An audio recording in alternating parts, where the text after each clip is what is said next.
কোন জিনিস আল্লাহ খামোখা তৈরি করেন। এগুলো চিন্তা করলে মানুষ বলবে রব্বানা মা খালাকতা হাযা বাতিলা, হায় আল্লাহ তুমি কোনো কিছুই খামোখা সৃষ্টি করো নাই। আচ্ছা, মশা জামার উপর দিয়ে ঢুকাইছে নিরে, টের পাইছে কে? বলতে পারলেন? টের পাইছে আপনার চামড়া, আপনার চামড়ায়, আপনি টের পান নাই, চামড়ায় টের পাইছে। অনুভূতি চামড়ায় হয়, গোশতে হয় না। এই জন্য কুল্লামা নাদিজাত জুলুদুহুম বাদদালনাহুম জুলুদান গায়রাহা, কিয়ামতের দিন আল্লাহ জাহান্নামের আগুন দিয়ে চামড়া পোড়াবে। গায়ের চামড়া যখন পুড়ে যাবে আবার নতুন করে চামড়া পরায় দেওয়া হবে। নাউযুবিল্লাহ। আল্লাহ তাআলা এই শাস্তি থেকে তোমার কাছে পানাহ চাই। বলেন আমিন, জোরে বলেন আমিন। এক আল্লাহ বিশ্বাস করতে পারে নাই, অনেকগুলো খোদা তারা বানিয়েছে। আল্লাহর ঘরের মধ্যে কতগুলো ছিল বলেন? 360টা। এতেও পিপাসা মেটে নাই, ঘরে ঘরে খোদা বানাইছে। প্রত্যেক বাড়িতে গোত্রের জন্য আলাদা আলাদা খোদা। আবার নিজেরা বসে বলতো তোর খোদা কি জানে, আমার খোদার ঠেলা বেশি। এই নিয়ে তারা গর্ব করত। কবি আল্লামা আলতাফ হোসেন হালি তিনি বলছেন, কবিলে कबीले का बुत एक जुदा था, किसी का हुबल था, किसी का सफा था, ये नाइला पे और ये उज़्ज़ा पे फिदा था, इसी तरह घर घर नया एक खुदा था। প্রত্যেকের গোত্রের জন্য আলাদা আলাদা খোদা। সুদ ভিত্তিক অর্থনীতি দিয়ে মানুষকে শোষণ করত। চুরি, ডাকাতি, জেনা, ব্যভিচার, হত্যা, ধর্ষণে গোটা পৃথিবী জাহান্নামে হয়ে গিয়েছিল, জাহান্নামের প্রান্ত সীমায় এসে পৌঁছে গিয়েছিল। নবী করিম সাল্লাল্লাহু আলাইহি ওয়াসাল্লামের কাছে আল্লাহ তাআলা কিতাবখানা দিলেন। একখানা কিতাবের কারণে মরা জাতি জিন্দা হয়ে গেল। কি জিন্দাটা হইল দেখেন।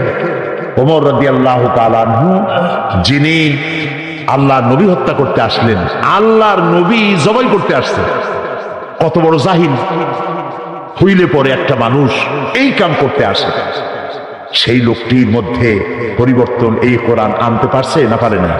মহান আল্লাহ সুবহানাহু ওয়া তাআলা তিনি এই পৃথিবীকে সৃষ্টি করে আমাদেরকে অন্ধকারে ছেড়ে দেননি, আমাদেরকে চলার পথের দিশা তিনি দিয়েছেন। আমরা যেন চলতে গিয়ে অন্ধকারে, খানায় খন্দে, ড্রেনে অথবা ম্যান হলে আমরা যেন পড়ে না যাই, আমরা যেন সর্বশান্ত না হই, সেজন্য আল্লাহ তাআলা আমাদেরকে গাইড করেছেন। তিনি যুগে যুগে পয়গম্বর পাঠিয়েছেন এবং নিজের পক্ষ থেকে তিনি হেদায়েত দিয়েছেন। সেই হেদায়েতের মধ্য দিয়েই মানুষেরা সঠিক রাস্তা পেয়েছে। আল্লাহ যদি সঠিক পথ না দেখান তাহলে আমাদের পথ পাওয়ার কোনো উপায় নাই। সঠিক পথের দিশা দিতে পারেন কেবলমাত্র কে? আল্লাহ তাআলা। এই জন্য প্রত্যেক নামাজের প্রতি রাকাতেই আল্লাহর নির্দেশই আমাদেরকে আল্লাহর কাছে একটি দোয়া করতে হয় এভাবে, ইহদিনাস সিরাতাল মুস্তাকিম।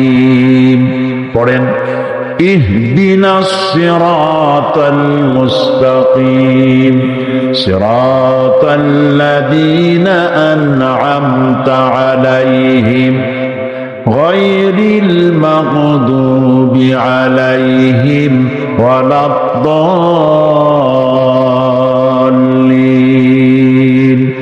আমিন। হে আল্লাহ, তুমি আমাদেরকে সহজ সরল সঠিক পথের দিশা দাও, আমাদেরকে হেদায়েত দাও। আল্লাহ যাকে হেদায়েত করেন তিনি হেদায়েত পান, যাকে আল্লাহ হেদায়েত করেন না তাকে কেউ হেদায়েত দিতে পারে না। সঠিক পথটা কি? আমাদের বাড়ি ছিল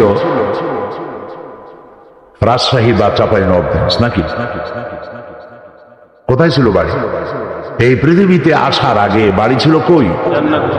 আমাদের বাড়ি ছিল জান্নাতে। অর্থাৎ আমাদের বাড়ি মানে আমাদের পিতা, আদি পুরুষ, প্রথম মানুষ, প্রথম নবী। এবং এ কারণে আমরা গর্ব করি আলহামদুলিল্লাহ। প্রথম যিনি মানুষ তিনি প্রথম নবী। আর যারা বলে যে মানুষ আসলে মানুষ না, বান্দর, আছে না একরকম লোকেরা, খুব বেশি শিখছে তো, শেখার ছোটে বেশি শিখাতে লাগছে, খুব বেশি বোঝে, এত বেশি বোঝে যে ওনাদের নানা যদি শিম্পাজি হয়, দাদা যদি ওরাং ওটাং হয়, আর বান্দরেরা যদি মামু হয়, খুব মজা লাগে। এতে কি কোনো আনন্দ আছে এই কথা বলে যে আমার পূর্বপুরুষ বান্দর ছিল? এতে কোনো আনন্দ আছে? এতে আনন্দ ওই সমস্ত লোকদের যারা ইট, ড্রিঙ্ক অ্যান্ড বি মেরি, খাও, পান করো, ফুর্তি করো, ডু ফুর্তি, নো চিন্তা, পরকাল বলে কিছু নেই। এই বেলা ভাই মদ খেয়ে নাও, কাল নিশীতের ভরসা করি, চাঁদনি জাগিবে যুগ যুগ ধরি, আমরা তো আর রবনাশ হই। তো যারা এই পৃথিবীতে লাল পানি খাওয়ার অভ্যাস এবং বিভিন্ন ফুলের স্বাদ, নিত্য নতুন স্বাদ গ্রহণে যারা অভ্যস্ত, তারা তাদের মামু, দাদা, নানা যদি ওরাং ওটাং, শিম্পাজি, বান্দরেরা হয়, ওদেরই আনন্দ হয়। কিন্তু এতে আমাদের কোনো আনন্দ নাই। আমাদের আনন্দ এবং গৌরবের বিষয় এই যে আমাদের প্রথম পুরুষ, প্রথম মানুষ হিসেবে আল্লাহ যাকে সৃষ্টি করেছেন তিনি হযরত আদম আলাইহিস সালাম, এবং তিনি মানুষ ছিলেন, এবং প্রথম যিনি মানুষ তিনি প্রথম নবী। সুবহানাল্লাহ। তাও তিনি গুনাহগার হিসেবে পৃথিবীতে আসেননি। কিছু লোকেরা বক্তৃতার মধ্যে বা বই লিখতে গিয়ে কথা বলেন যে তিনি যে একটি ভুল করেছিলেন জান্নাতের মধ্যে, সেই ভুলের কারণে আল্লাহ তাকে পৃথিবীতে নির্বাসিত করলেন এবং জাবালে রহমতে 300 বছর কানলেন, কানতে কানতে চোখের পানিতে গালের গোশত পয়সা হাড্ডি বাইর হয়ে গেল। তারপরে আল্লাহ তাআলা তার গুনাহ মাফ করলেন। এই কথাটা 100% ভুল, এটা সঠিক নয়। জান্নাতের ভেতরে বসেই তিনি তার ভুলের অনুভূতি তার মধ্যে সৃষ্টি হয়েছিল, ঠিক না? এ কোরআন শরীফে আছে। আল্লাহ বললেন আমি তাকে কিছু কালেমা শিখাই দিলাম। আমাদের পিতা আদম আলাইহিস সালাম জান্নাতের ভেতরে বসেই প্রস্তুতি নিলেন যে ভুল তো করছি, এখন মাপ পাওয়ার পথ কি? যদি আল্লাহ প্রশ্ন করেন এত জিনিস, এত নিয়ামত থুইয়া তুমি যেটা নিষেধ করলাম ওইটার কাছে গেলা কেন, এই প্রশ্ন যদি আল্লাহ করেন তাহলে আমি কি বলবো? হযরতে আদম আলাইহিস সালাম তার ধারণা মতে যখনই আল্লাহ প্রশ্ন করলেন যে নিষিদ্ধ বৃক্ষের কাছে গেলে কেন, তিনি কোনো আর্গুমেন্টের কাছে যাননি, তিনি কোনো যুক্তির কাছে যাননি, তিনি সারেন্ডার করলেন আর পড়লেন রব্বানা যালামনা আনফুসানা ওয়া ইন লাম তাগফির লানা ওয়া তারহামনা লানাকুনান্না মিনাল খাসিরিন। আয় আমার রব, আমি আমার নিজের নফসের উপরে জুলম করেছি, অত্যাচার করেছি, তুমি যদি আমাকে ক্ষমা না করো আর যদি তুমি আমাকে করুণা না করো, আমি ক্ষতিগ্রস্তদের মধ্যে শামিল হয়ে যাব। আমাদের আদি পিতা আদম আলাইহিস সালাম বুদ্ধিমান ছিলেন, ঠিক না? আস্তে করলেন কেন? বুদ্ধিমান ছিলেন। মাফ করে দেওয়া এক জিনিস, একজন একটা অন্যায় করছে, মাফ চাইলো, মাফ করে দিলেন, কিন্তু আপনি তার প্রতি আর আগের মতো ভালোবাসা করলেন না। এটা তো হইতেই পারে, বেটা বারবার মাফ চাইতে, যা মাফ করে দিলাম, কিন্তু মনের মধ্যে তার প্রতি আর মহব্বত রইল না। হতে পারে এমন। তিনি বুদ্ধিমান ছিলেন, শুধু মাফ চাইলে হবে না। তিনি বললেন রব্বুল আলামিন, আমি আমার নফসের উপরে জুলম করেছি, আমাকে ক্ষমা করে দাও, আর ওয়াতারহামনা, আমাকে যদি ক্ষমা না করো আর করুণা না করো, তার মানে হলো ক্ষমাও করতে হবে, আর আগে যেমন স্নেহ করেছিলে, রহম করেছিল, তেমন রহমও করা লাগবে। এ দুটোই তুমি দয়া করে আমার প্রতি করো। আল্লাহ পাক কবুল করলেন, সুবহানাল্লাহ। আল্লাহ মাফ করে দিলেন। মাফ করে দিয়ে গুনাহগার হিসেবে নয়, নবীর মর্যাদা দিয়ে তাকে পৃথিবীতে পাঠিয়ে দিলেন, সুবহানাল্লাহ। তাই এই পৃথিবীর মানুষ আমরা ছিলাম জান্নাতে, আমাদের পিতা ছিলেন জান্নাতে, আমাদের মা ছিলেন জান্নাতে। জান্নাত থেকে পৃথিবীতে নির্বাসিত হলাম, পুনর্বাসিত হলাম। এখন এইখানে আসার পর আমাকে যে আবার আমার ওই হারানো জায়গায় ফিরে যেতে হবে। কোথায় ফিরে যেতে হবে? জান্নাতে আবার যেতে হবে, বলেন ইনশাআল্লাহ। এখন এই যে জান্নাতে ফিরে যেতে হবে, সেজন্য আল্লাহ রাব্বুল আলামিন দায়িত্ব নিলেন যে হারানো বাড়িটা আবার যাতে পাও, সেজন্য আমি রাস্তা করে দেব। সুবহানাল্লাহ, কত দয়া তার। তিনি যদি রাস্তাটা করে না দিতেন তাহলে তো আমরা জানতাম না, আমরা ভুল করতাম, আমরা মিসগাইড হতাম, আমরা ভিন্ন পথে পরিচালিত হতাম। সেজন্য আল্লাহ তাআলা পথ দিলেন। সে পথ হচ্ছে নবীদের দিলেন, নবীদের সাথে কিতাব দিলেন। আর এই নবুয়তের সিলসিলার সর্বপ্রথম নবী ছিলেন আদম আলাইহিস সালাম, আর সর্বশেষ যিনি ছিলেন তার নাম মুহাম্মাদুর রাসূলুল্লাহ সাল্লাল্লাহু আলাইহি ওয়াসাল্লাম। তার কাছে আল্লাহ তাআলা সর্বশেষ কিতাব দিলেন, নাম কি? আল কোরআন।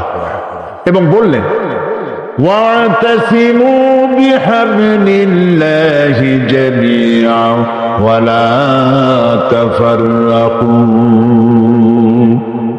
সবাই ঐক্যবদ্ধ হয়ে এই রশিকে মজবুত ভাবে ধারণ করে। হাবলুল্লাহ, হাবলুল্লাহ মানে আল্লাহর রশি, আল্লাহর রশি। এটাকে আল্লাহ কি বললেন? রশি বললেন। এ কোরআনের অনেক নাম আছে। কোরআনের নাম কোরআন, এটার নাম হুদা, এটার নাম ফুরকান, এটার নাম জিক্র, এটার নাম শিফা, এটার নাম তানজিল, এটার নাম কিতাব। এই নামগুলি আমার বানানো? কার বানানো? আল্লাহর বানানো। এটার অনুরূপ আরেকটি নাম হচ্ছে হাবলুল্লাহ, আল্লাহর রশি। রশি বললেন কেন?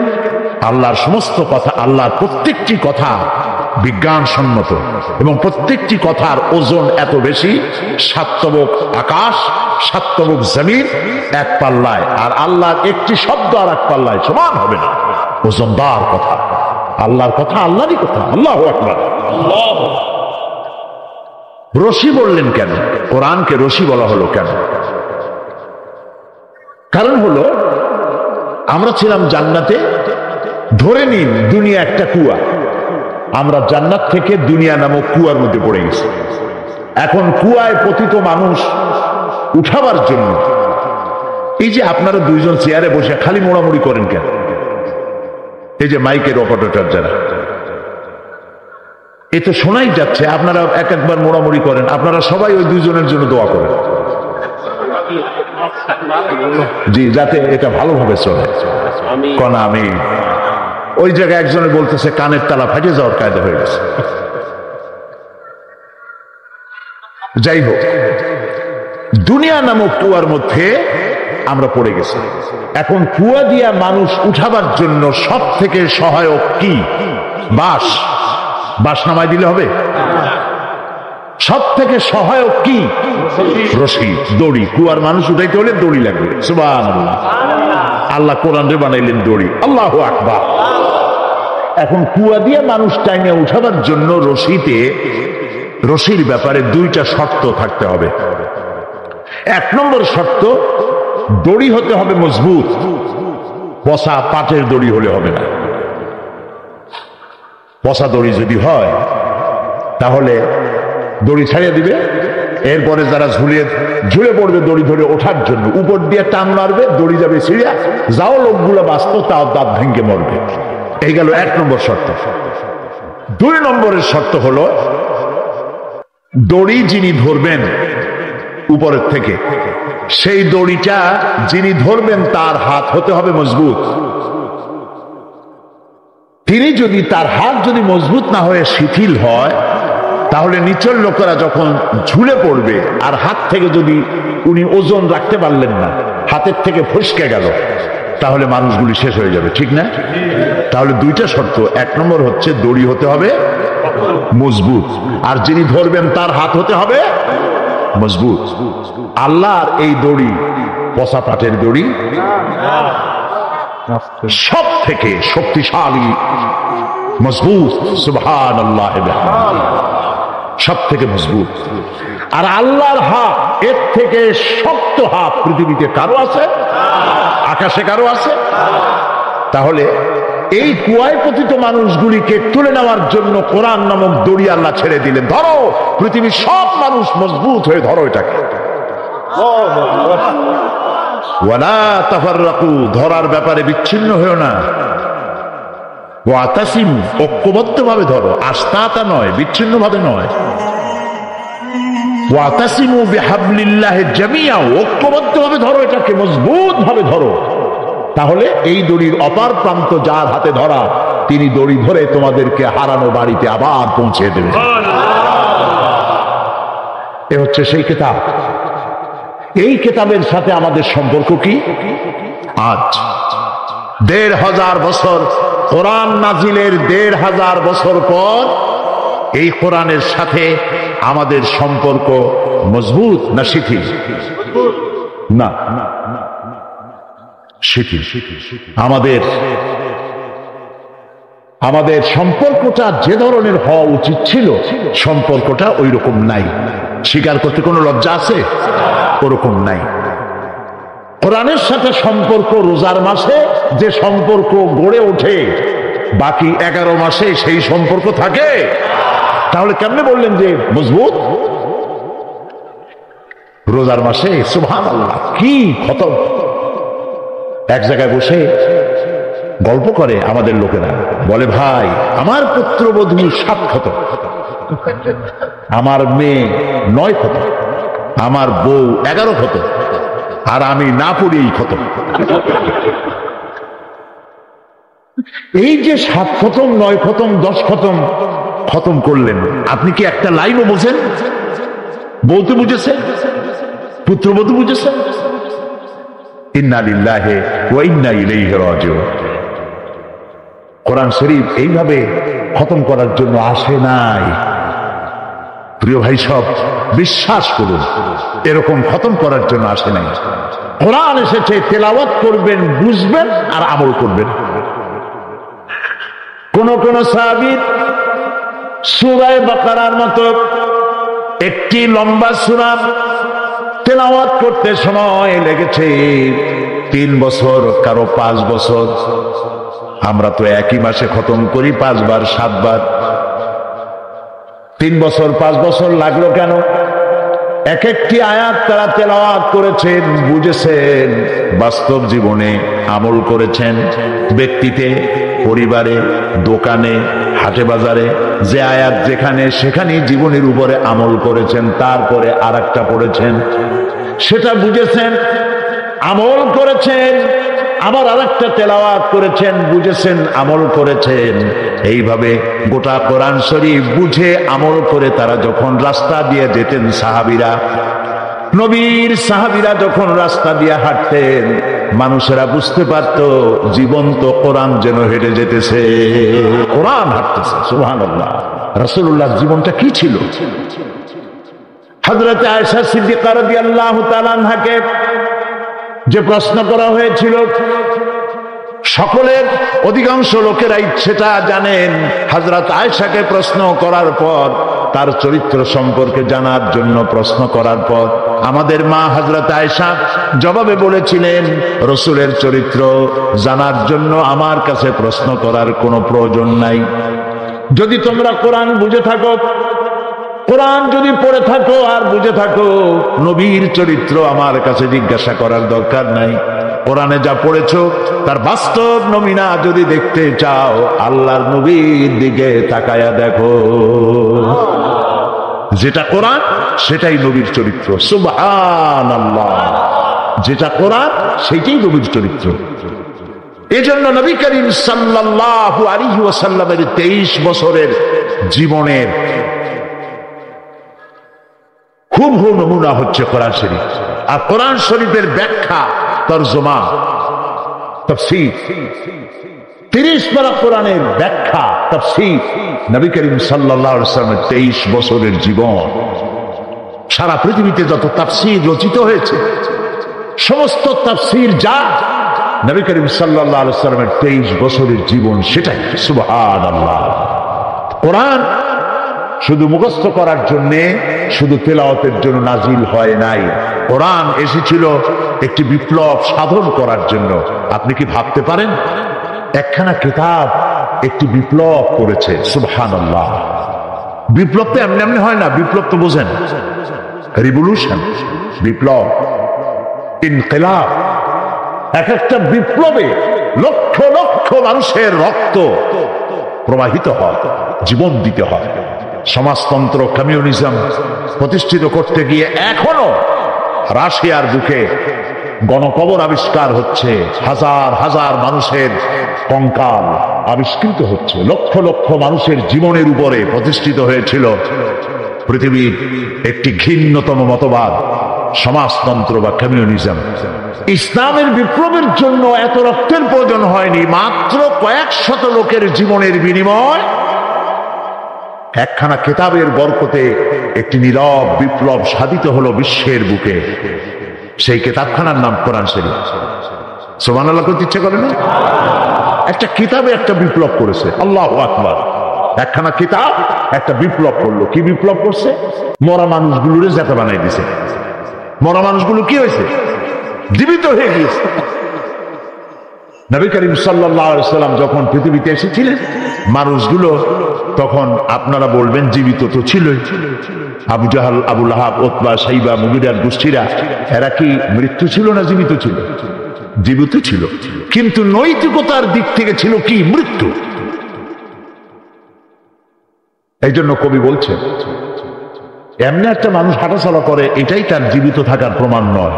জীবিত থাকার প্রমাণ হলো তার আত্মার বিকাশ হচ্ছে কিনা, তার হাত পাও চক্ষু কর্ণ মানুষের মতো কাজ করছে কিনা। মানুষ আর পশুর মধ্যে পার্থক্য আছে না? নাই? আছে কিনা?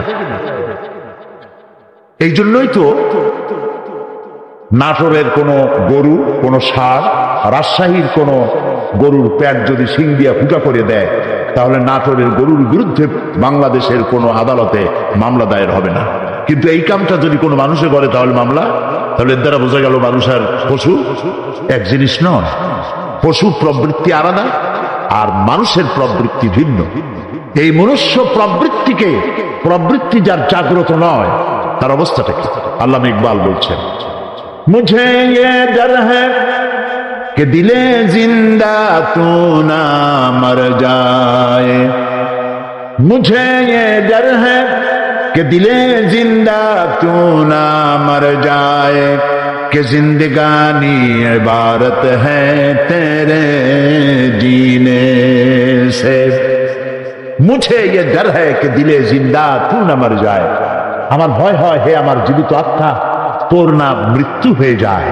যারা অপকর্ম করে তাদের তো জীবন আছে, কিন্তু তাদের নীতি নৈতিকতার জীবনের শেষ হয়ে গিয়েছে। তাই তাদের হাতগুলি পরনারীর দিকে প্রসারিত হয়, তাদের পাগুলি অন্যায় কাজে যায়, তাদের চক্ষুগুলি অন্যায় জিনিস দেখতে থাকে। কথা বুঝে আসছে? সুতরাং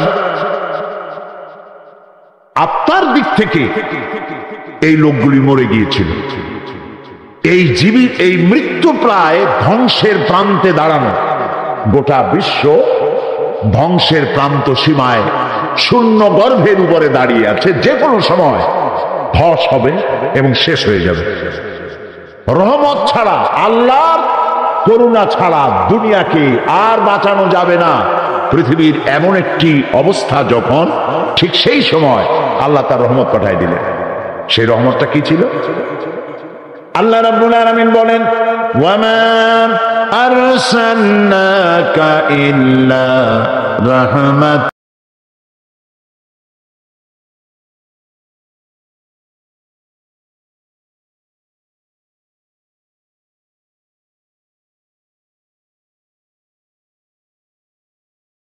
পৃথিবীতে যত নবী আল্লাহ পাঠিয়েছেন, সমস্ত নবীদেরকে তিনটা জিনিস দিয়েছেন, কম বেশি সকলকে দিয়েছেন। এক নম্বরে ওহী। কয়টা জিনিস দিয়েছেন? তিনটা। একটা হলো ওহী, ওহী ছাড়া নবী হওয়া যায় না। দুই নম্বরে হোসনে খুলক। নবী চেনার উপায় কি? নবীর চেহারার উপরে লেখা থাকে না ইনি নবী। কোন ফেরেশতারা এসে বলে যায় না যে আল্লাহর পক্ষ থেকে এই নবী দিয়ে গেলাম, ফাত্তাবিউহু, তোমরা এনার অনুসরণ করো। এভাবে ফেরেশতাও আসে না। নবী চেনা যায় তার চরিত্র দিয়া। নবী চেনা যায় কি দিয়া? বলেন, চরিত্র দিয়ে। নবীদের দেওয়া হয় উন্নত মানের চরিত্র। আর 3 নম্বরে নবীদেরকে দেওয়া হয় মুজিজা। কি দেওয়া হয়? মুজিজা। মুজিজা কি জিনিস?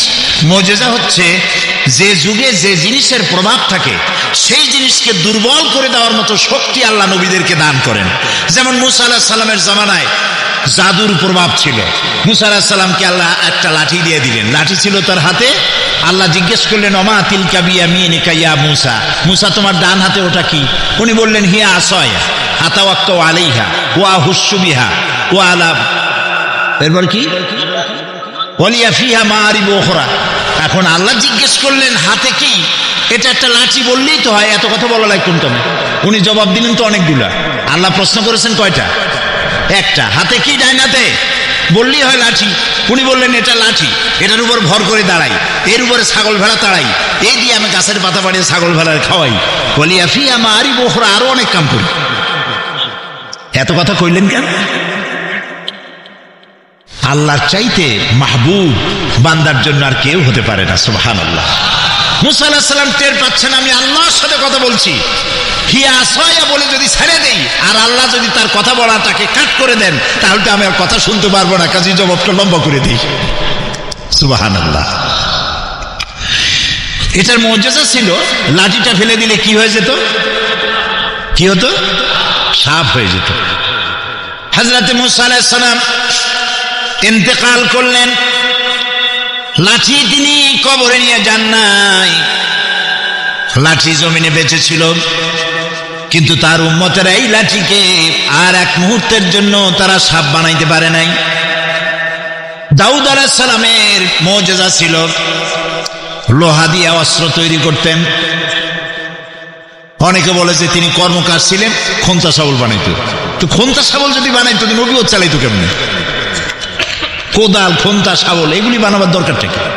তার হাতে লোহা পড়লে লোহা আগুন দিয়ে জ্বালানো লাগতো না, লোহা ধরে চাপ দিতেন, পানি হয়ে গলে যেত। এটা ছিল তার মুজিজা। তিনি ইন্তেকাল করার পরে এই মুজিজা কেউ ব্যবহার করতে পারে নাই। ঈসা আলাইহিস সালামের মুজিজা ছিল এক মুষ্টি মাটি ধরে ফু দিতেন, বাদুর হয়ে পাখি হয়ে উড়ে যেত। বানায় বললাম না, কোরআন শরীফ আছে, আছে না? জন্মন্ধের চোখের উপরে হাত লাগাই দিতেন, চোখ ভালো হয়ে যেত। সুবহানাল্লাহ বলতে ইচ্ছা করে না? ঈসা আলাইহিস সালাম মরেন নাই। ঈসা আলাইহিস সালামকে আল্লাহ তাআলা উঠাই নিয়েছেন, কিন্তু তার মুজিজা ওখানেই শেষ। পৃথিবীর 100 কোটি খ্রিস্টান বেঁচে আছে, এই মুজিজা কেউ কামে লাগাইতে পারে নাই। কোন জন্মন্ধের চোখে যদি হাত দিয়ে ঘষা দেয়, যাও চোখ থাকবে তাও নষ্ট হয়ে যাবে, ভালো বানাইতে পারবেন। একমাত্র নবী, দুনিয়ার সমস্ত নবীদের ইন্তেকাল হয়েছে, মুজিজাও শেষ হয়ে গেছে তার কার্যকারিতা। একমাত্র নবী মুহাম্মাদুর রাসূলুল্লাহ সাল্লাল্লাহু আলাইহি ওয়াসাল্লাম জীবনে হাজার হাজার মুজিজা তার ঘটেছে। তার জীবনের সবচাইতে বড় মুজিজা কোরআনে কারীম। তিনি ইন্তেকাল করেছেন, কোরআন ইন্তেকাল করে নাই। কোরআনের মুজিজা কিয়ামত পর্যন্ত থাকবে। সুবহানাল্লাহ, সুবহানাল্লাহ। এক জীবন্ত কিতাব, এটা কোনদিন পুরান হবে না। قال النبي صلى الله عليه وسلم لا تحصى عجائبه ولا تبلى غرائبه فيه مصابيح الهدى ومنار الحكمة। নবী করিম সাল্লাল্লাহু আলাইহি ওয়াসাল্লাম বলছেন কোরআন কোনদিন পুরাতন হবে না। পুরান হইছে? বলেন হইছে? যত শুনি তত মজা লাগে না? শেখ আব্দুর রহমান আস-সুদাইস, সৌদ আশ-শুরাইব, আব্দুর রহমান আল হুজাইফি, সালাহ আল বুদাইর, আব্দুল্লাহ আল জাহনি কোরআনে কারীম যখন তেলাওয়াত করে কেমন লাগে? সুবহানাল্লাহ। মনে হয় যেন আকাশ থেকে কোরআন নাজিল হচ্ছে। সুবহানাল্লাহ বলেন। এই কোরআনের মুজিজা কিয়ামত পর্যন্ত থাকবে। কোরআন শুনে আর মুসলমান হয়, কোরআন শুনে আর মুসলমান হতে থাকে। সুবহানাল্লাহ বিহামদিহি। আজিব। এটা কোনোদিন পুরাতন হবে না। ফিহে মাসাবিহুল হুদা, রাসূলুল্লাহ বলছেন এটা হচ্ছে হেদায়েতের মশাল, ওয়া মানারিল হিকমা, আর এটা হচ্ছে বিজ্ঞানের সুউচ্চ মিনার। বিজ্ঞানের কথাই বলবো সামনের দিকে, কোরআনের এজাজের দিকে আমি আসতেছি। এরপরে নবী করিম সাল্লাল্লাহু আলাইহি ওয়াসাল্লাম বলছেন মান ক্বালা বিহি সাদাকা, এই কোরআন দিয়ে যে কথা বলে সেই সত্য কথা বলে। বলেন সুবহানাল্লাহ। আপনার যত বড় নেতা হোক, আর যত বড় চিৎকার দিয়ে বলুক ভাইয়ের আমার, বোনের আমার, এই চিৎকার দিয়ে যাই বলুক, তার কথার ভিতরে যদি কোরআন না থাকে এই কথার কোনো দাম নাই। ওই কথার দাম আছে যে কথার পেছনে কোরআনের দলিল আছে। মান ক্বালা বিহি সাদাকা, কারণ কোরআন দিয়ে যে কথা বলে সেই সত্য কথা বলে। তার কারণ হচ্ছে ওমান আসদাকু মিনাল্লাহি কিলা, আল্লাহর চাইতে সত্যবাদী আর কেউ কি আছে? বলেন আছে? আল্লাহর চাইতে সত্যবাদী কেউ নাই। কাজী কথা বলতে গিয়ে কোরআনের দলিল পেশ করুন। যিনি কোরআনের দলিল সহকারে কথা বলেন তার কথা শুনুন। সুবহানাল্লাহ বলেন। ওমান আমিলা বিহি উজরা, আর কোরআন পড়ে বুঝে ওর উপরে যে আমল করবে আল্লাহ তাআলা নবী বলছেন তাকে পুরস্কৃত করা হবে ফিদ দুনিয়া ওয়াল আখিরাহ। ওমান হাকামা বিহি আদালা, আরে কোরআন দিয়ে যে বিচার ফয়সালা করবে সঠিক বিচার করবে। ওমান দা ইলাইহি হুদিয়া ইলা সিরাতিল মুস্তাকিম, রাওয়াহু তিরমিজি। রাসূলুল্লাহ বলছেন যে ব্যক্তি কোরআনের দিকে দাওয়াত দিবে সেই সঠিক দাওয়াত দিবে। এই দাওয়াতের শুরু দুনিয়ায়, আরে দাওয়াতের লাস্ট ডেস্টিনেশন, এই দাওয়াতের শেষ গন্তব্য জান্নাতুল ফেরদাউস। আলহামদুলিল্লাহ। এই কোরআনে কি আছে? ইতিহাস, বিজ্ঞান, দর্শন, নৃতত্ত্ব, ভূতত্ত্ব, স্বরাষ্ট্রনীতি, পররাষ্ট্রনীতি, শিক্ষানীতি, যুদ্ধনীতি, বন্দিনীতি, পারিবারিক নীতি, ইহকাল পরকাল সহ জীবনের সাথে সংশ্লিষ্ট সকল কিছুই আল্লাহ তাআলা কোরআনে বলে দিয়েছেন। আল্লাহ তাআলা বলেছেন তিবিয়ানান লিকুল্লি শাই, সব কিছুকে খুলে খুলে কোরআনের মধ্যে আমি বলে দিয়েছি। সুবহানাল্লাহ। আরেকটা কথা বলিনি, মূল এজেন্ডায় যাওয়ার আগে, মূল সাবজেক্টে যাওয়ার আগে আরেকটা কথা বলিনি। কোরআনে বিজ্ঞান আছে বলে এটা বিজ্ঞানের কিতাব নয়। কোরআনে দর্শন আছে বলে এটা ফিলোসফির কোনো গ্রন্থ নয়। কোরআনে রাজনীতি আছে বলে এটা কোনো রাজনীতির কিতাব নয়। কোরআনে ইতিহাস আর ভূগোল আছে, মহাকাশের কথা আছে, সমুদ্রের কথা আছে, সব আপনারা শুনতে পাবেন একটু পরেই। এই জন্য এটা ভূগোলের কিতাব নয়, ইতিহাসের কিতাব নয়। পারিবারিক নীতি আছে, উত্তরাধিকারী আইন আছে। তবে এটা কি? আপনি প্রশ্ন করবেন তবে এটা কি? আমি বলবো এটা হচ্ছে মানুষের জীবন পরিচালনা করার জন্য যত নীতি প্রয়োজন, সমস্ত নীতিমালার মূল নীতি যে কিতাবে লিপিবদ্ধ হয়েছে সেই কিতাবের নাম সুবহানাল্লাহ। আশা করি বুঝে ফেলেছেন। সেই কোরআন শোনা, বোঝার আর আমল করার তৌফিক আল্লাহ তাআলা আমাদের দান করুন, বলি আমিন। কোরআন শুধু নামাজ, রোজা, হজ, যাকাতের জন্য আসে নাই। খুব ভালো করে শুনেন। নামাজ, রোজা, হজ, যাকাত জায়েজ না জায়েজ, হালাল হারাম, এই জাতীয় কথা আসছে মাত্র 500 কি 550 আয়াতের মধ্যে সীমাবদ্ধ। আর কোরআনের মোট আয়াত সংখ্যা হলো 6000-এর উপরে। 6666 বলা হয়, আসলে এটা ঠিক না, কম বেশি আছে। তো তাহলে এর মধ্যে 550 আয়াত যদি হয় বৈধ আর অবৈধ, তাহলে বাকি হাজার হাজার আয়াতগুলি কি তা বোঝার জন্য আমাদের মধ্যে কিউরিসিটি থাকা উচিত ছিল। যে কিউরিসিটি আমাদের মধ্যে নাই বলে আজ আমরা দুনিয়ার মধ্যে অধঃপাতিত হয়েছি। কথা কি বুঝে আসছে? কথা কি বুঝতে পারতেছি? আজকে যদি আমি প্রশ্ন করি বাংলাদেশি ভাইদের কাছে, আপনাদের চরম সৌভাগ্য সিঙ্গাপুরে চাকরি হয় নাই, আপনাদের চরম সৌভাগ্য চায়না, আমেরিকা, লন্ডনে চাকরি হয় না, চাকরি হয়েছে মুসলিম দেশে দুবাইতে, যেখান থেকে কাবা শরীফ কাছে, যেখানে কোরআন নাজিল হয়েছে। সুবহানাল্লাহ। সময়টা কাজে লাগান, কোরআনকে বুঝতে চেষ্টা করুন। কোরআন শুধু নামাজ, রোজা এই কথাই শুধু বলে নাই, প্রাগ ঐতিহাসিক ঘটনাবলী রাসূলকে আল্লাহ তাআলা অবহিত করেছেন। যেহেতু নবী সাল্লাল্লাহু আলাইহি ওয়াসাল্লামের পরে আর কোন নবী বলেন আসবে না, তিনি শেষ, তারপরে আর কোন নবী আসবে না। তারপরে যদি কেউ নবুয়তের দাবি করে সে কি বলেন? সে কাফের।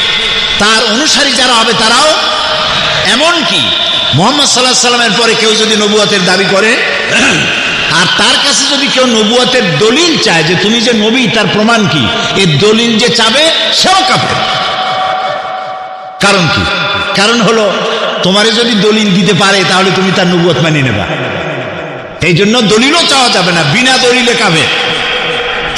সুতরাং মুহাম্মদ সাল্লাল্লাহু আলাইহি ওয়াসাল্লাম শেষ নবী, তাই তাকে ঐতিহাসিক ঘটনাবলী, বিজ্ঞানের কথাগুলি সবকিছু জানাই দিতে হবে আল্লাহ রাব্বুল আলামিনের, তাই তিনি তা জানাইছেন। পবিত্র কোরআনে এমন অনেক ঘটনা বর্ণনা দিয়েছে যা ষষ্ঠ শতাব্দীর দুনিয়া এ সম্পর্কে কিছুই জানত না। অবশ্য ইহুদিদের কিতাবে, ধর্মগ্রন্থে এই ধরনের কিছু ঘটনা আছে, সে ঘটনাগুলি অতিরঞ্জিত।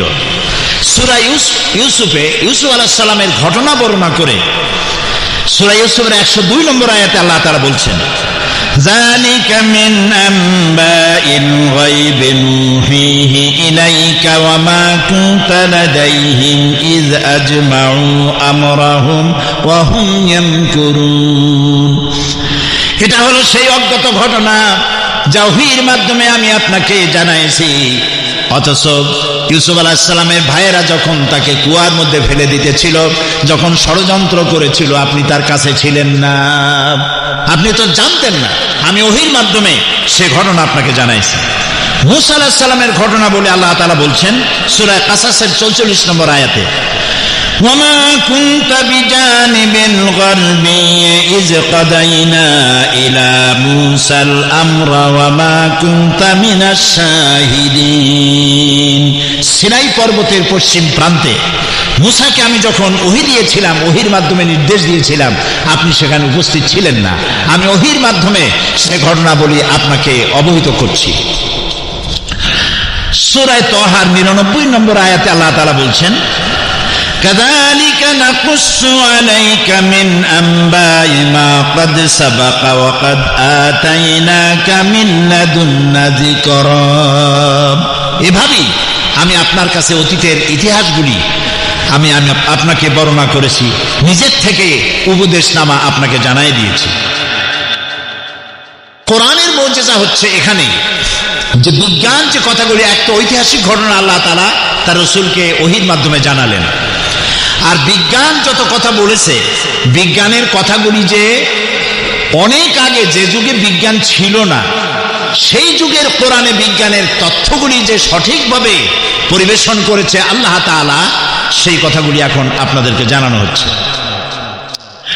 বৈজ্ঞানিকরা বহু পরিশ্রম করে, বহু মেধা খরচ করে, বহু টাকা পয়সা করে যে জিনিস আবিষ্কার করছে, কোরআন আজ থেকে 1500 বছর আগে ওহীর মাধ্যমে নবী করিম সাল্লাল্লাহু আলাইহি সাল্লামকে তা জানিয়ে দিয়েছেন। 1665 খ্রিস্টাব্দে স্যার আইজাক নিউটন মাধ্যাকর্ষণ শক্তি, ল অফ গ্র্যাভিটেশন তিনি আবিষ্কার করেছেন। আপেল গাছের থেকে ছিঁড়ে নিচে পড়লো কেন, উপরে গেল না কেন? এর থেকে ল অফ গ্র্যাভিটেশন তৈরি করলেন, তিনি মাধ্যাকর্ষণ শক্তি আবিষ্কার করলেন। কিন্তু এটা হলো 1665 খ্রিস্টাব্দের কথা, কিন্তু আজ থেকে 1500 বছর আগে আল্লাহ তাআলা মাধ্যাকর্ষণ শক্তির কথা তার নবীকে জানায় দিচ্ছেন। সূরা আল ফাতির 41 নম্বর আয়াত আল্লাহ তাআলা বলছেন, ইন্নাল্লাহা ইউমসিকুস সামাওয়াতি ওয়াল আরদা আন তাজুলা। নিশ্চয় আল্লাহ তাআলা নবমণ্ডল এবং ভূমণ্ডল কেমন ভাবে ধারণ করে রেখেছেন, যা একের থেকে আর একটা বিচ্ছিন্ন হয়ে যেতে পারে না। একটি গ্রহ থেকে আর একটা গ্রহ, একটা উপগ্রহ থেকে আর একটা উপগ্রহ যাতে বিচ্ছিন্ন হয়ে না যেতে পারে, সেই জন্য আল্লাহ রাব্বুল আলামিন মাধ্যাকর্ষণ শক্তিকে সৃষ্টি করেছেন। এই মাধ্যাকর্ষণ শক্তির কথা কোরআনে কারীম আজ থেকে 1500 আগে বলেছে। চন্দ্র সূর্যের ব্যাপারে, সৌরলোকের সবকিছুই যে ঘুরছে, এইটা বিজ্ঞান জানতো না। মানুষের ধারণা ছিল, কেউ বলছে যে সূর্য ঘোরে, আপনারা জানেন বিজ্ঞানীরা, কেউ বলেছে সূর্য ঘোরে, কেউ কয় চন্দ্র ঘোরে, কেউ কয় পৃথিবী ঘোরে, কেউ কয় আমরাও ঘুরি। এখন আসলে কে ঘোরে, চন্দ্র ঘোরে না সূর্য ঘোরে, এ কথা কে বলে দিতে পারবে বলেন তো দেখি? আল্লাহ রাব্বুল আলামিন। সূরা ইয়াসিন আল্লাহ তাআলা বলছেন, লাশ-শামসু ইয়ানবাগি লাহা আন তুদরিকাল কমারা ওয়ালান লাইলু সাবিকুন নাহার ওয়া কুল্লুন ফি ফালাকিন ইয়াসবাহুন। আল্লাহ রাব্বুল আলামিন বলেন, সূর্য চন্দ্রকে অতিক্রম করতে পারে না, চন্দ্র সূর্যকে অতিক্রম করতে পারে না, রাত দিনের মধ্যে প্রবেশ করতে পারে না, দিন রাতের মধ্যে প্রবেশ করতে পারে না। এসব কিছু আল্লাহ রাব্বুল আলামিন নিয়ন্ত্রণ করছেন। ওয়া কুল্লুন ফি ফালাকি ইয়াসবাহুন, আর মহাশূন্যে যা কিছু আছে সব কিছুই ঘুরছে। ওয়া কুল্লুন ফি ফালাকি ইয়াসবাহুন, যা কিছু মহাশূন্যে। আমরা কোথায় আছি? এটা কোথায় আছে? পৃথিবীটা কোথায় বলেন? মহাশূন্যের উপরে। পৃথিবীটা মহাশূন্যের উপরে। সূর্য ঘোরে, চন্দ্র ঘোরে, পৃথিবী ঘোরে, সব ঘুরছে। অকুল্লুন ফি ফালাকি ইয়াসবাহুন। Activity is life, inactivity is death. যতদিন পর্যন্ত এই ঘূর্ণায়মান চক্রের আবর্তন চলতে থাকবে ততদিন পৃথিবী থাকবে। আর যখন এই অ্যাক্টিভিটিস বন্ধ হয়ে যাবে তখন প্রচন্ড এক আঘাতে লণ্ডভণ্ড হয়ে গিয়ে পৃথিবীতে কিয়ামত অনুষ্ঠিত হয়ে যাবে। কাজী এই কথা আজকে পৃথিবীর বিজ্ঞানীরা বলছে, কিন্তু 1400 বছর আগে আল্লাহ রাব্বুল আলামিন একথা তার নবীর মাধ্যমে জানিয়ে দিয়েছেন। বিজ্ঞান বলছে, দ্য ইউনিভার্স অ্যান্ড আইনস্টাইন গ্রন্থে বলা হয়েছে সূর্য ধীরে ধীরে নিশ্চিত তার আলো হারিয়ে ফেলবে, এবং তারকাদের অনেকেই এখন পোড়া কয়লার মতো, তারকাগুলি পোড়া কয়লার মতো, আর সূর্য তার আলো হারিয়ে ফেলবে। এ কথা বলতেছে বিজ্ঞান। এখন ধরেন এখন থেকে কয়েক বছর আগে বা 100 বছর আগে বলতেছে। যেই যুগে বিজ্ঞানের কিছু নাই সেই যুগে আল্লাহ তাআলা তার নবীর কাছে কোরআন পাঠায় দিয়া সূর্যে যে আলো থাকবে না এই কথা 1500 বছর আগে রাসূলুল্লাহকে জানাই দেওয়া হয়েছে। সুবহানাল্লাহ বলেন। আল্লাহ তাআলা বলেন সূরা কিয়ামার 6 থেকে 9 নম্বর আয়াতে আল্লাহ তাআলা বলছেন, ইয়াসআলু আইয়ানা ইয়াউমুল কিয়ামা فإذا برق البصر وخسف القمر وجمع الشمس والقمر। এরা রাসূলের কাছে জিজ্ঞেস করে যে কিয়ামত কবে হবে? আপনি বলে দিন, কিয়ামত হবে যেদিন দৃষ্টিশক্তি ঝলসে যাবে মানুষের, চন্দ্র এবং সূর্য তার আলো হারিয়ে ফেলবে। সুবহানাল্লাহ। বিজ্ঞান বলছে আজ। আর 1500 বছর আগে নবী করিম সাল্লাল্লাহু আলাইহি সাল্লামের মুখে আল্লাহ তাআলা জানাই দিচ্ছেন যে চন্দ্র এবং সূর্যের আলো থাকবে না, আলো হারিয়ে ফেলবে। সূরা আত-তাকবীরের 1 থেকে 3 নম্বর আয়াতে আল্লাহ বলছেন, ইযাশ শামসু কুওয়িরাত ওয়া ইযান নুজুম কাদারাত ওয়া ইযাল জিবালু সুজ্জিরাত।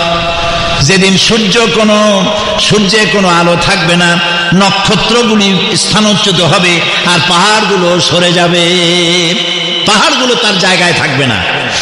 চন্দ্র আলো হারিয়ে ফেলবে, সূর্যে আলো থাকবে না, তারকাগুলি বিক্ষিপ্ত হয়ে যাবে। 1500 বছর আগে আল্লাহ তাআলা এই কথাগুলি জানিয়ে দিয়েছেন। বিজ্ঞানীদের মতে প্রকৃতির সমস্ত প্রক্রিয়া একদিন স্তব্ধ হয়ে যাবে, কিছু থাকবে না। বিজ্ঞানীরা বলছে এই প্রকৃতি একদিন স্তব্ধ হয়ে যাবে, কিছুই থাকবে না। এই কথা বিজ্ঞান অনুভব করছে আজ, কিন্তু 1500 বছর আগে সূরা আর রহমানে আল্লাহ তাআলা বলছেন, কুল্লু মান আলাইহা ফানিন ওয়া ইয়াবকা ওয়াজহু রাব্বিকা যুল জালালি ওয়াল ইকরাম। বিশ্বে যা কিছু আছে সবই ধ্বংসশীল, কিচ্ছু থাকবে না। একমাত্র থাকবেন প্রতিপালক, অবশ্যই থাকবেন যিনি মহিয়ান গরিয়ান, আল্লাহ ছাড়া কিছুই থাকবে না, সব ধ্বংস হয়ে যাবে। প্রিয় ভাই সব, এ ধরনের বহু কিছু বিজ্ঞান পরে বলেছে, কোরআন বলেছে সবকিছু আগে। সেজন্য আমি বলি কোরআন, বিজ্ঞান যত বেশি আবিষ্কার করবে কোরআন বোঝা তত সহজ হবে। সুবহানাল্লাহ বলে। দেখুন উদ্ভিদ বিজ্ঞান, বর্তমান বিজ্ঞানীরা উদ্ভিদ সম্পর্কে গবেষণা চালিয়ে এই সিদ্ধান্তে উপনীত হয়েছে যে প্রকৃতির মধ্যে মানুষ সহ সকল প্রাণীকুলের জন্য উদ্ভিদ অর্থাৎ গাছপালা হলো মানুষের সব থেকে সেরা বন্ধু। কেননা উদ্ভিদ আমাদেরকে খাদ্যই যোগায় না, বরং বিষাক্ত গ্যাস কার্বন ডাই অক্সাইডকে শুষে নিয়ে আমাদেরকে অক্সিজেন সাপ্লাই করে। কে সাপ্লাই করে? কে করে? গাছ। এই কথা বিজ্ঞানীরা বলতেছে আজ, কিন্তু 1500 বছর আগে কোন পরীক্ষা নিরীক্ষা ছাড়াই নবী করিম সাল্লাল্লাহু আলাইহি সাল্লামের মুখ থেকে আল্লাহ তাআলা বলছেন সূরা আন-নাজিআত আয়াত নম্বর 30 থেকে 33 আল্লাহ তাআলা বলছেন, ওয়াল আরদা বাদা যালিকা দাহাহা আখরাজা মিনহা মাআহা ওয়া মারআহা ওয়াল জিবালা আরসাহা মাতাআন লাকুম ওয়া লিআনআমিকুম। অথবা তিনি জমিনকে বিস্তার করে দিয়েছেন, আর এর থেকে পানি ও তরুলতা দিয়ে নির্গত করেছেন, এবং পাহাড়কেও তিনি সুপ্রতিষ্ঠিত করেছেন। আর সব গাছপালা হলো তোমাদের এবং তোমাদের জন্তু জানোয়ারের জন্য মহা নিয়ামত। সুবহানাল্লাহ বলেন। তোমাদের এবং তোমাদের জন্তু জানোয়ারদের জন্য মহা নিয়ামত। কিভাবে? আমরা বাতাস থেকে প্রতি মুহূর্তে কি নেই? অক্সিজেন গ্রহণ করি। বলেন না, কি নেই? অক্সিজেন নেই।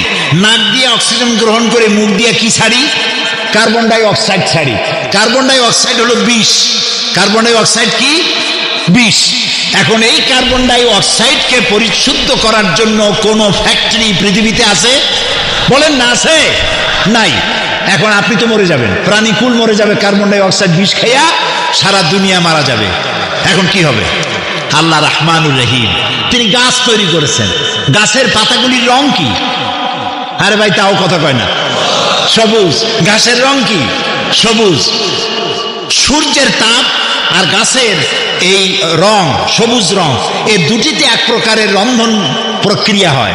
এই রন্ধন প্রক্রিয়ার মাধ্যমে গোটা পৃথিবীর সৃষ্টি জগৎ যত শ্বাস আর প্রশ্বাস করে যত কার্বন ডাই অক্সাইড ছেড়ে দেয়, গাছ সেটা খাদ্য হিসেবে গ্রহণ করে নিজের মধ্যে অবজার্ভ করে আবার এটাকে অক্সিজেন করে প্রাণী জগতের জন্য ছেড়ে দেয়। সুবহানাল্লাহ, সুবহানাল্লাহ, সুবহানাল্লাহ। বলেন আল্লাহু আকবার। এই হচ্ছে আমার আল্লাহ। কোরআন মহাবিজ্ঞানময়। বিজ্ঞান অনেক পেছনে, কোরআন অনেক এগিয়ে। বিজ্ঞানের আবিষ্কার যত বাড়বে, বিজ্ঞানীরা ভিক্ষুকের মতো কিয়ামত পর্যন্ত কোরআনের কাছে দুই হাত পেতে দাঁড়িয়ে থাকবে। সুবহানাল্লাহ। এবার দেখুন পানি। কি দেখবেন? বলেন। পানি এবং তার পানি সৃজন এবং তার বন্টন ব্যবস্থা। জীবনের জন্য কি দরকার? পানির এক নাম কি? জীবন। এই পানি যদি দুবাই শহরে 10 ফিট উঁচু হয়ে আসে, তাহলে পানির নাম হবে কি? মরণ। জীবন আর মরণ পাশাপাশি। তবে এখানে পানি ওঠার সম্ভাবনা কোন? আমাদের দেশে ওঠার সম্ভাবনা। বাংলাদেশের জন্য দোয়া হবে এই মাহফিলের পরে। দোয়া করবেন না? মহব্বত হয় বাংলাদেশের জন্য? ভালোবাসা লাগে? আহারে, আহারে দেশ।